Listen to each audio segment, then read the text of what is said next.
Harish Khareji, the winner of this year's award, Priyanka Dubeji, the trustees of the Media Foundation, ladies and gentlemen. This is a signal honor, and I am grateful to the trustees for inviting me this evening to share my thoughts with this august audience. Bubli George Verghese was a journalist of eminence. To his contemporaries, he was more, a concerned citizen and a man of conscience who firmly believed that journalism at its best involved a ferocious scrutiny of power. He lived and worked in post-independent India. He witnessed and at times participated in the crafting of a modern Indian state on a vision considered unique by the world of building on the existential reality of a plural society, a democratic polity, with a secular state structure. He crafted a place for himself in the world of the media and also had time to reflect upon the role of the Indian media in changing times.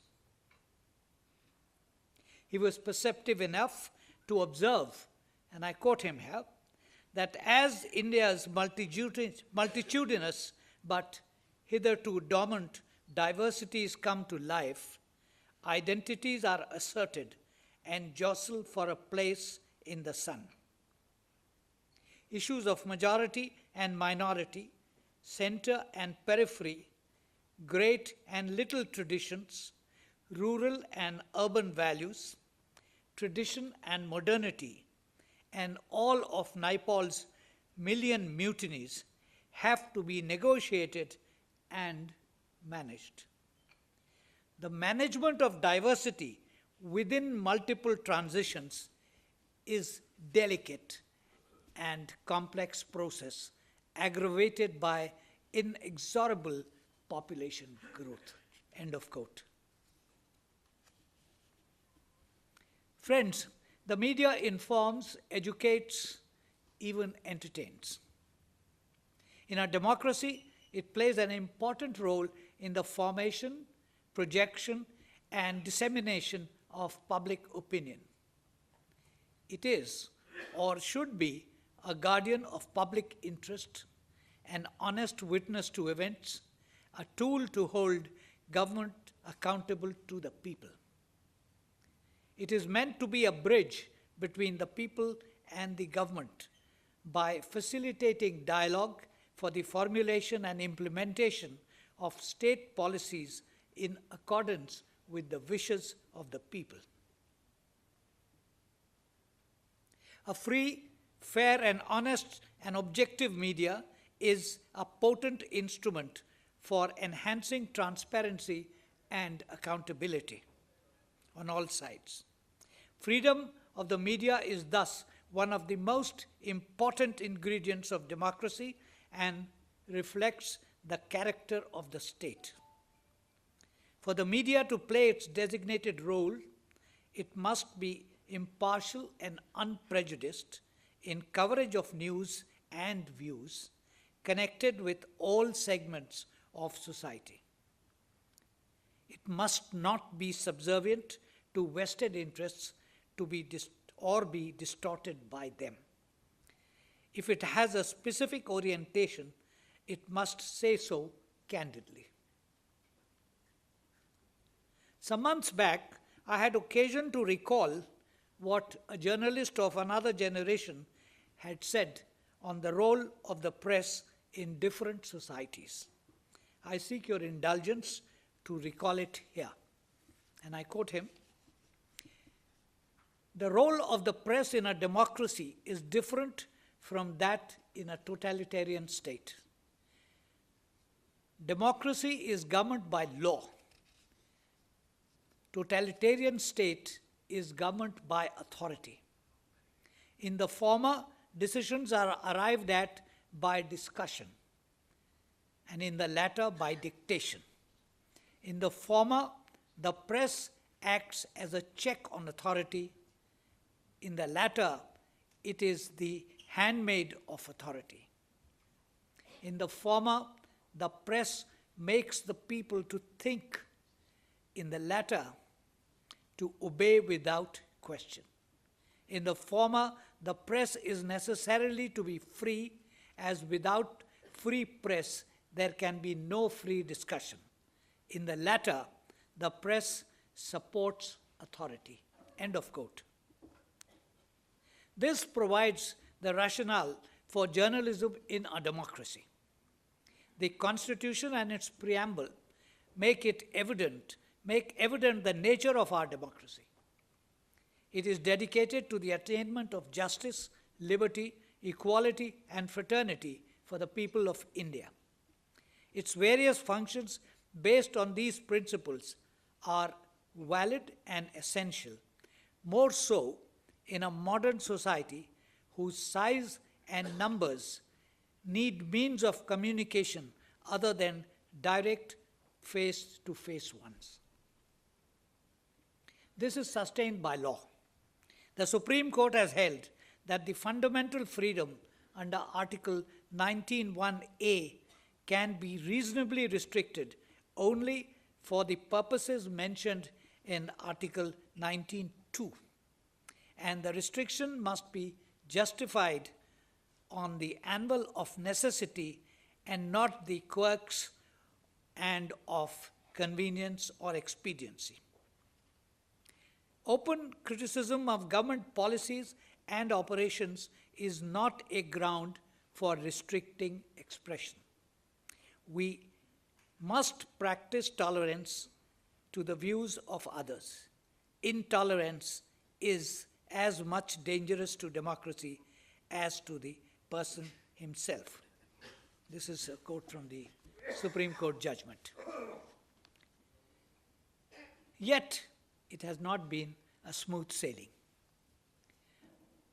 Our democratic state structure dedicated to pursue a development model premised on justice, equality, and fraternity is in reality, as Rajni Kothari put it, characterized by the politicization of a fragmented social structure through a wide dispersal and permeation of political forms, values, and ideologies. Others have spoken of institutional decay and of cancerous growth within them. One observer of the national scene has resorted to a line from the poet Yeats to describe the situation. Quote, "The best lack all conviction, while the worst are full of passionate intensity." This passionate intensity often goes beyond the lines of democratic behavior. Lost in the process is Ambedkar's focus on public conscience and the observance of constitutional morality. There has been some debate of late about the latter term, but as a former judge of the Supreme Court has observed, it comes under three aspects: equality, liberty, and dignity. This general malaise across all sections of society has its media version. The World Press Freedom Index for the year 2018, based on a set of known parameters, including media independence, transparency, and violence against media persons, has given India a ranking of 138 in a total of 180 countries. It was 136 a year earlier and 105 in the year 2009. Similarly, the Freedom of Press report of the Freedom House categorizes India as partly free, with an overall score of 43 out of 100. As in other walks of life, journalism functions in time and space. A former editor of the Guardian newspaper, Alan Rusbridger, wrote last year about contemporary challenges to journalism and about the need for journalism to regain the trust of their readers by rethinking its methods and reconfiguring its relationship with the new kaleidoscope of other voices. The stakes for truth has never been higher, he observed. In a revealing chapter entitled Do You Love Your Country, he sheds some useful light on the approach that Western democracies are tending to take on matters of press freedom.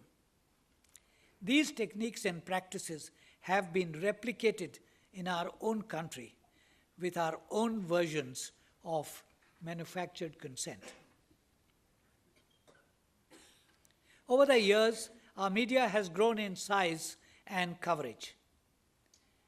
Despite its impressive numbers and diversity, phenomena like cross-media ownership, paid news and fake news, as also the declining role of editors and their editorial freedom, do raise questions about its objectivity and credibility. Besides these, an unstated major premise is the pervasive national mood of strident nationalism. How has this come about? What are its dimensions and implications? We need to begin with a terminological clarification. The humans are social creatures and live in societies as citizens in nations in the international system. They owe allegiance to it by legal and emotional bonds, which they seek to strengthen. These bonds, in normal discourse, are depicted as those of patriotism and nationalism, the terms often used interchangeably. Yet, the two do differ in meaning and content, as pointed out by the essayist George Orwell, whose description bears citation in full. I quote him. By nationalism, I mean the habit of identifying oneself with a single nation or other unit, placing it beyond good and evil and recognizing no other duty than that of advancing its interests. By patriotism, I mean devotion to a particular place and a particular way of life, which one believes to be the best in the world, but has no wish to force on other people. Patriotism is of its nature defensive, both militarily and culturally. Nationalism, on the other hand, is inseparable from the desire for power. The abiding purpose of every nationalist is to secure more power and more prestige, not only for himself, but for the nation or other units in which he has chosen to sink his own individuality. End of quote. More recently, European leaders have described nationalism as ideological poison and as betrayal of patriotism. For this reason, informed opinion is now suggesting the need for striking a balance. An essay in the current issue of the journal Foreign Affairs highlights this approach. And I quote here, benign forms of popular nationalism follow from political inclusion. They cannot be imposed by ideological policing from above, nor by attempting to educate citizens about what they should regard as their true interest. In order to promote better forms of nationalism, leaders will have to become better nationalists and learn to look out for the interests of all their people. End of quote. Strident nationalism, on the other hand, has no hesitation in transcending and transgressing individual rights guaranteed by the Constitution. It therefore has to be guarded against and its ideological premises contested.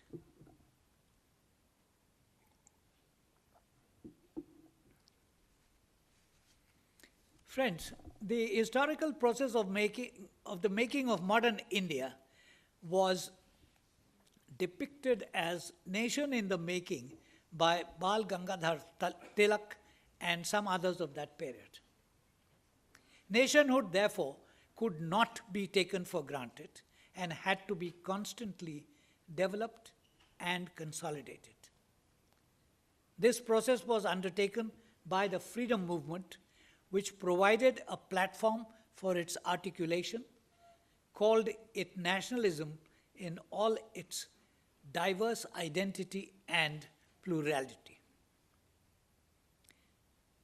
This nation in the making exercise necessarily had many dimensions. It meant freedom from constraints as also freedom to act in pursuit of certain desired objectives. The struggle to be free to decide our own destiny involved, in the first place, a moral and ethical judgment about the desirability of freedom. Next to it was the question of methodology, how to achieve this objective, and how not to proceed in pursuit of it. Leaders and opinion makers of that period drew sustenance from diverse sources. The consolidation of the British rule also resulted in the emergence of a class of Indians who imbibed modern education and familiarized themselves with many of the principles that were being articulated in the philosophical, political, and legal debates in the world beyond our borders. Both these streams of thought influenced those who led our freedom movement. Both impacted on the ideas of Mahatma Gandhi. How did Gandhiji express his belief in ordered moral government of the universe in practical terms? He asserted that it is not nationalism that is evil, but it is the narrowness, selfishness, and exclusiveness which is the bane of modern nations, which is evil. He focused on the emotive power of nationalism to forge unity in the regional and communal diversity of India. Rabindranath Tagore, on the other hand, called nationalism a great menace and one of the most powerful anesthetics that man has invented. He expressed himself emphatically against the idolatry of the nation. Nehru, on his part, was opposed to bringing religion into nationalism. Alongside, the 19th century Renaissance movement led to an attempt to conflate ideas of Hindu cultural nationalism with mainstream nationalism. This was succinctly expressed by Sri Aurobindo in his famous Uttarpada speech of 30th May 1909, and I quote him, "I say no longer that nationalism is a creed, a religion of faith. I say that it is the Sanatana Dharma, which for us is nationalism. The Hindu nation was born with Sanatana Dharma. With it, it moves. With it, it grows." End of quote. Later versions of this approach have taken the shape of Hindutva as a concept of cultural revitalization and political mobilization. Hindutva, wrote Savarkar, is not a word but a history. Hinduism is only a derivative, a fraction of Hindutva. Hindutva embraces all the departments of thought and activity of the whole being of our Hindu race. Savarkar's effort was to define the two main coordinates of the Indian nation, its territoriality and its culture, and to demonstrate their congruence. Some years later, the ingredients of the concept were spelt out with greater specificity by Golwalkar, who also expressed his opposition to a federal structure and desired an amendment to the constitution to bring about a unitary form of government. Thus, Hindutva has emerged as a concept of cultural revitalization and political mobilization. Its approach of ethnic specificity, in the words of the sociologists D.L. Sheth and Assis Nandi, seeks to subjugate and homogenize the ethnic pluralities by establishing the hegemony of an imagined cultural mainstreams. It has generated social violence by some adherents of this group. These principles, depicting Indian nationalism in terms of the faith of the religious minority, have serious negative political implications for sections of the citizen body and are in violation of the principles of the Constitution. In the typology of democracies in social science literature, it would convert our liberal democracy based on the principles of equality into an ethnic one whose characteristics were spelt out in some detail by the sociologist Sami Smuha on the basis of Israel's experience.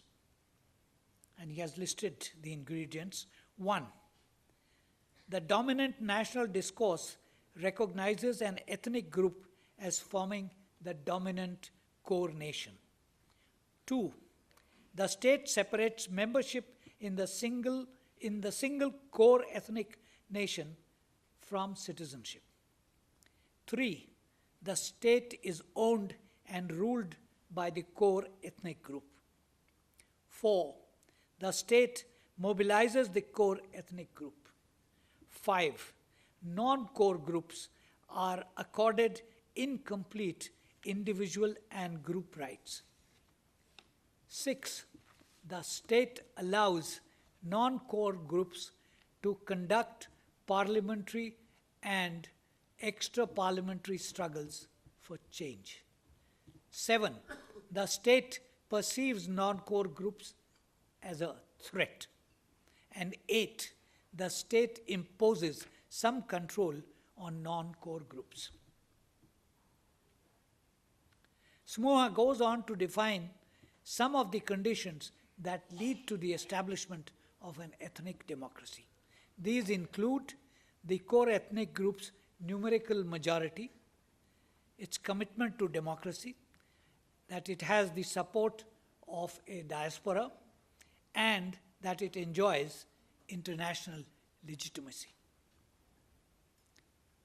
It is evident that many of these conditions are tending to prevail in our own land today, and the model cited above may have been considered by some as worthy of emulation, as in the case of the proposed Citizenship Amendment Bill pending in Parliament. One consequence of this approach is the ineptitude and bias in governance and departures from rule of law. Another is stridency in advocacy of this brand of nationalism by intolerance of dissent. Both find their reflections in journalism in ample measure. Violence against journalists remains a matter of serious concern. It has two aspects. First, violence by those in segments of militant public who do not want coverage of misdeeds. The Gauri Lankesh case being the most condemnable instance of it.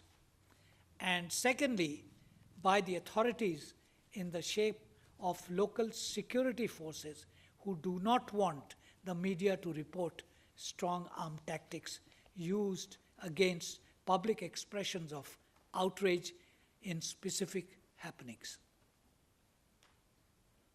Correctives to the latter are few and rarely prompt, as in the case of the Hashimpura killing case of 1986. In most of these, there is usually state complicity in acts of omission or commission. Both transgress what the law permits, both violate the rule of law. Some writings in the media are candid about a crisis of credibility, internal constraints, curtailment of dissent, and of an atmosphere of intimidation highlighted by specific instances of violence. The overt or covert trend is attributed by one commentator to lack of economic security. He said, if you challenge the government, you run the risk of losing your job. Yet, for many, this is not just their livelihood, but the anchor of, and sometimes their family's existence. Pronouncements by government personalities are occasionally suggestive of derision of the media. The phenomena of fake news, alternate facts, and trolling has added to it in good measure. A former Chief Election Commissioner commented on the adverse impact, as he said, in a big way on voter behavior in elections and the need, again to cite him, to bring in a robust mechanism for the conduct of social media platforms.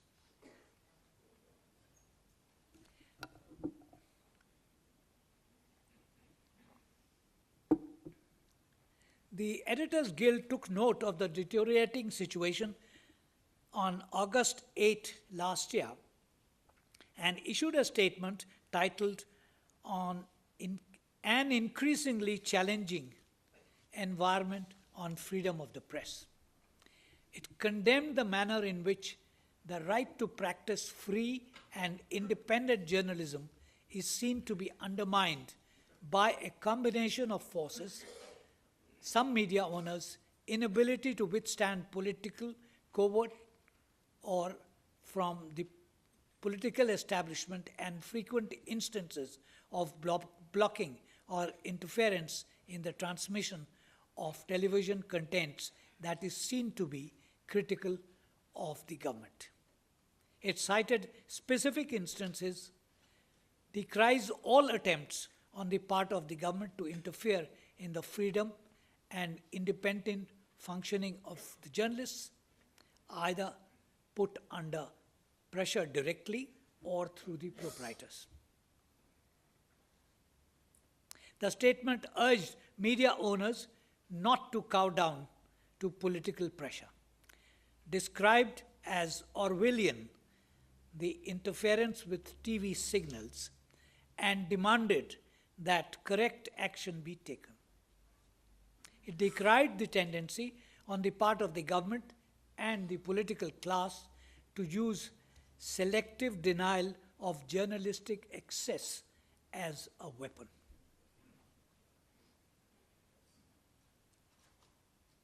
Recent events have produced Indian versions of embedded journalism and of what has been called the Ghussa of the public. It has led to quote someone here, it has led to what has been called news distorting nationalism of rating hungry TV channels.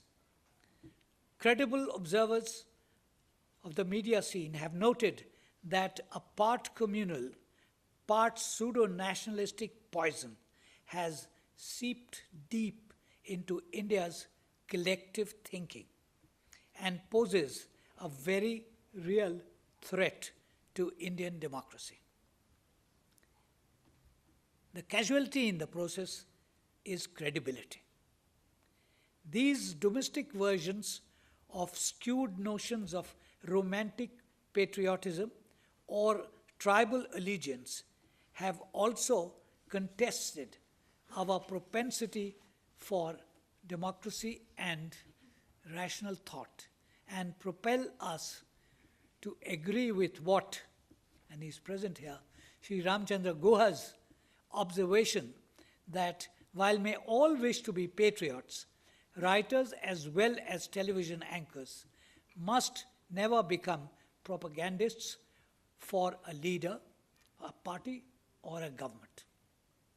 A participant in recent discussions has put it bluntly, and I quote him, "Not only is the media celebrating existing immoralities, it is also scaling new heights of impropriety. Crudity is the new definition of refinement. The mainstream media's vulgarity has destroyed the norms of Indian democracy that once prevailed in the public domain."